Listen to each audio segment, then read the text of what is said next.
என் பேரு லூக். நானும் என் girl friend கேத்ரினும் 3 வருஷத்துக்கு முன்னாடி ஸ்டான்ஃபோர்ட் காலேஜ்ல தான் மீட் பண்ணோம்.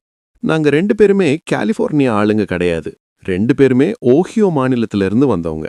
இதனாலேயே எங்களுக்குள்ள ஒரு கெமிஸ்ட்ரி செட் ஆகிடுச்சு. எங்களுக்குன்னு ஒரு தனி கிறிஸ்துமஸ் வழக்கம் இருக்கு. கிறிஸ்துமஸ் அன்னைக்கு நைட்டு என் வீட்ல செலிப்ரேட் பண்ணிட்டு நடுராத்திரியில கார் எடுத்துக்கிட்டு அங்கேருந்து 2 மணி நேரம் தூரத்துல இருக்கிற அவங்க வீட்டுக்கு டிரைவ் பண்ணி போவோம். ஹைவேல போகாம ஊருக்குள்ள போற சின்ன சின்ன ரோடுகள் வழியா போறது தான் எங்களுக்கு பிடிக்கும். அதுவும் நடுராத்திரி நேரம் சுத்தி வயல்வெளி மரங்கள்னு யாருமே இல்லாத அந்த ரோட்ல ஃபுல் சவுண்ட்ல பாட்டு கேட்டுக்கிட்டு போறது ஒரு தனி சுகம். இந்த முறையும் அப்படித்தான். நள்ளிரவு 12 மணிக்கு என் வீட்ல இருந்து கிளம்பணும். லேசா பனி பேஞ்சிட்டு இருந்துச்சு. ரோட்ல எங்களை தவிர வேற யாருமே இல்ல.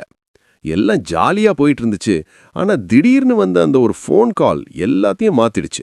வண்டி ஓட்டிட்டு இருக்கும்போது என் ஃபோன் அடிச்சுது. யாரா இந்த நேரத்துலன்னு பார்த்தா அன்னோன் நம்பர்னு வந்துச்சு. ஸ்பிராம் காலா இருக்கும்னு நான் கட் பண்ணிட்டேன். கேத்ரின் கூட இந்த நேரத்துல கூடவா மார்க்கெட்டிங் பண்றாங்கன்னு கிண்டல் பண்ணான். ஆனா அடுத்த சில நிமிஷத்துல மறுபடியும் அதே நம்பர்ல இருந்து ஃபோன் வந்துச்சு. நான் கடுப்பாகி அதையும் கட் பண்ணேன். கேத்ரின் முகத்துல ஒரு சின்ன குழப்பம் தெரிஞ்சது.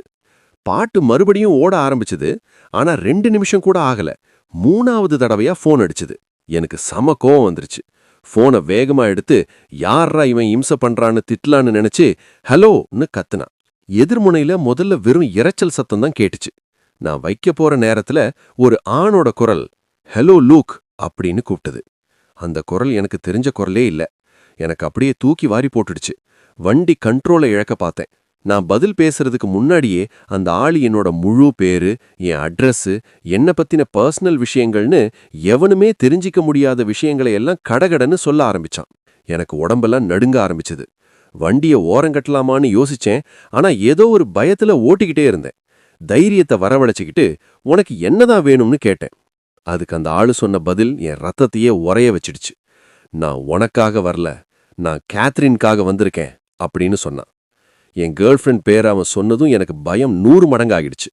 நான் பதட்டத்துல எனக்கு கேத்ரின் யாரையும் தெரியாது, ராங் நம்பர்னு பொய் சொன்னேன்.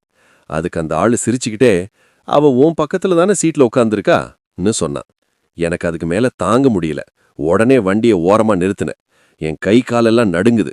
நான் ஏதோ பேச வாய் எடுக்கிறதுக்கு முன்னாடி கேத்ரின் சட்டுன்னு என் கையில இருந்த போனை பிடுங்கி கட் பண்ணிட்டா. நான் அவகிட்ட கத்துனேன், எதுக்குடி போனை கட் பண்ண, அவன் நம்மள மிரட்டிட்டு இருக்கான்னு. ஆனா அவ பதில் சொல்லாம பயந்து போய் முழிச்சா. நான் அந்த நம்பருக்கு 3 தடவை திரும்ப கூப்பிட்டேன். ஆனா லைன் கிடைக்கவே இல்லை. கேத்ரின் அழுதுகிட்டே வண்டியை எடுக்க சொன்னா.